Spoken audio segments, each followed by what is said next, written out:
former Vice President Kalonzo Musyoka to come and greet the congregation.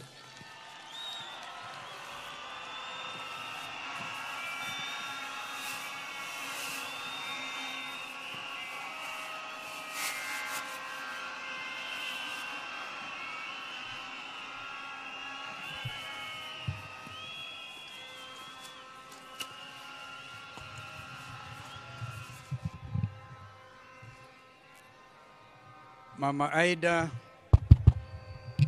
Aida na jamii yote ya ndugu yetu Raila Odinga, Your Excellency President William Ruto, former President, the fourth President of the Republic, Brother Uhuru Kenyatta, Mzee Olusegun Obasanjo, whom I know to have really been close to our friend, waombolezaji wenzangu, Jaturo Onte, mimi nimekuja kusema kwaheri kwa ndugu yangu, my brother Owadwa Raila Odinga, my osiepna. Sijui kama hiyo ni lugha sahihi. My brother. All the names were given about our brother. When we listen to our daughter Winnie, all the names that our brother has been given over time. But to me, he was a brother. The pain of it all. The struggle for justice and truth. And the fight against corruption. Huyu ndugu alale. But you know, my brother, allow me to talk to Raila, my friends, for just 1 minute, and I'll hand over Professor Kindiki. Thank you for the opportunity. I want to talk to Raila, because I never get this time again. You know, we called you Joshua. We never got to Canaan. There were indeed crocodiles across the river Jordan, as we used to say. Lakini, I've seen in the printed program, you even paraphrase the late Martin Luther King. You've been to the mountaintop. You've seen the promised land. And you know you may never get there with us. But we have to get there on your behalf. I give you my pledge, those values you stood for, the tears, the pain of a stolen election, as my brother Jim Orengo has said, elaborated. That pain will not be in vain. The nation is gathered together. And I must stop there. I've done the rest of my speech on X because I had to rush quickly back from Heathrow in order to come and be with Mama Aida and Watoto.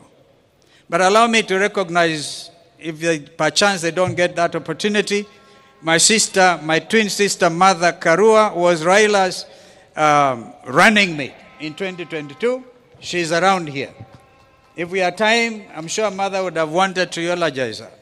I have my other friends here. In fact, Eugene Wamalo had a poem. But I saw he brought many cows yesterday. And we also have a friend, our other brother, Fred Matiang'i here. I saw the Chief Justice Emeritus, our brother, who made that historic ruling in 2017. Kwa hivyo, Mungu alaze roho ya ndugu yetu vyema. You deserve a rest. May God be with you. Amen. Thank you very much, Vice President Kalonzo. Let me now invite Prime Cabinet Secretary Musalia Mudavadi.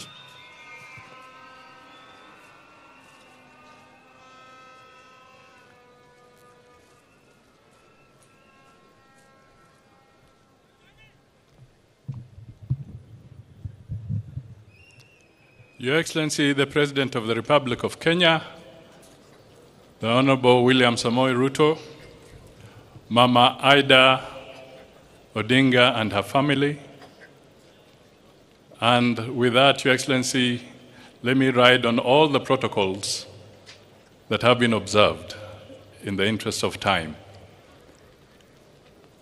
First, to Mama Ida and the family, let me extend my deepest condolences and those of my wife and family to you and your children. Your friend, sister, Tiki, did ask me to step forward and tell you that she really conveys her condolences.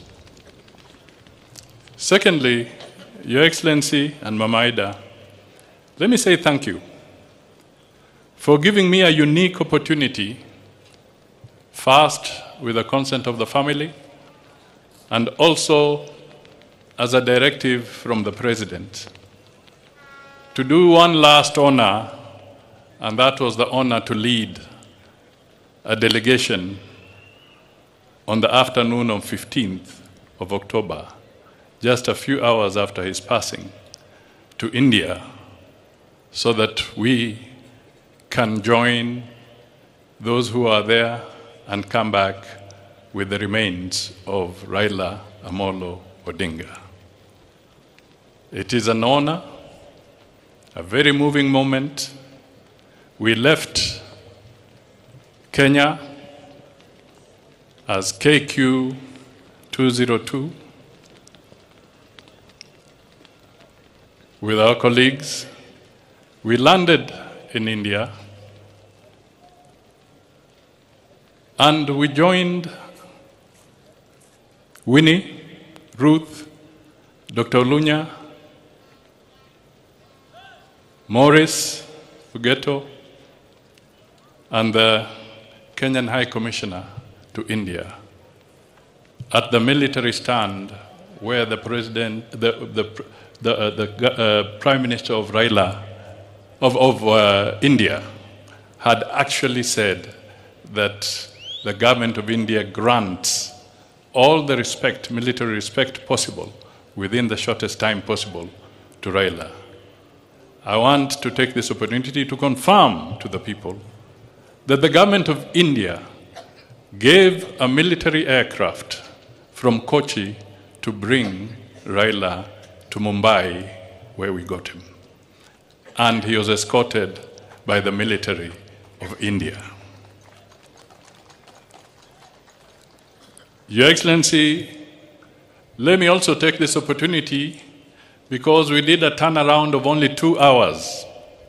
And when we went there, we found Winnie, a very strong young lady. Mama Ida, you have somebody strong in your daughter. We found Ruth.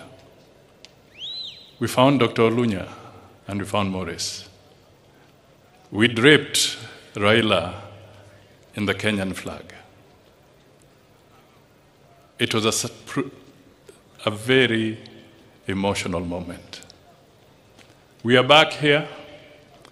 We landed, brought by the national carrier, Kenya Airways, and I thank Kenya Airways for heeding your instructions and turning around very fast, Mr. President. The national carrier brought back Raila home. The plane landed at 9:30 on 16th of October, switching from KQ 203 to RAO 001.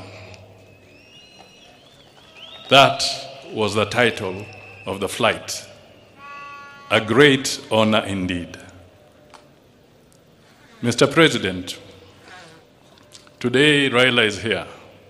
He would have loved a crowd like this. This was his moment of excitement, his fodder. But today, Raila speaks to us in silence, total silence.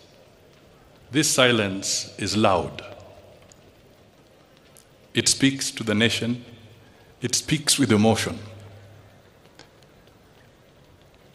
Raila, if you wanted to know where your political fortunes were, Wait until you listen to him narrating soccer on a political podium. Then you would know whether your goose is cooked or you have a chance. You would want to listen to Raila in Kiswahili proverbs, and he would explain very complex things with simple words. Ata mukia ni nyama. Raila would come up and he would say, ikiwa mtu amekuwa hivyo, tuwe kama siafu, tutatoa nyoka pangoni. This was Raila explaining himself. He stood for a lot of things. His spirit is unbogable. Raila suffered. He had a checkered career. But one thing, Raila never allowed the history to hold him prisoner. He never took his challenges as a life sentence. He stood up, walked, and moved further. We are here because Raila lived in this country. Mama Ida, you have spoken. Your speech was so deep and powerful. I can only request Kenyans, please listen to what Mama said. There's nobody who would be able to understand Mama better than Raila. She has told you what needed to be said.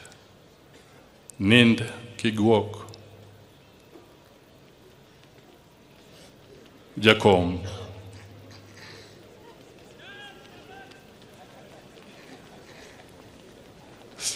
Rest in peace, Jakom.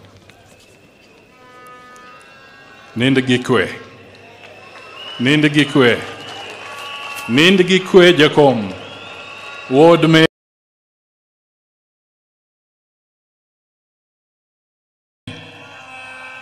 Nind gikwe. I have utilized, and in better times, Mr. Deputy President, I worked with Raila, and I remember when he brought fire into my belly, and I would go there saying, Nasa Hawa. We would say, Nasa Uhuru, Nasa Ruto. But today, while Raila lies there, I'm at Nasa Sisi Wote. May his soul rest in eternal peace. Thank you. Thank you. Asante sana, Prime Cabinet Secretary. I don't know whether this mic is loud enough. Thank you very much, Honorable Musalia Mudavadi.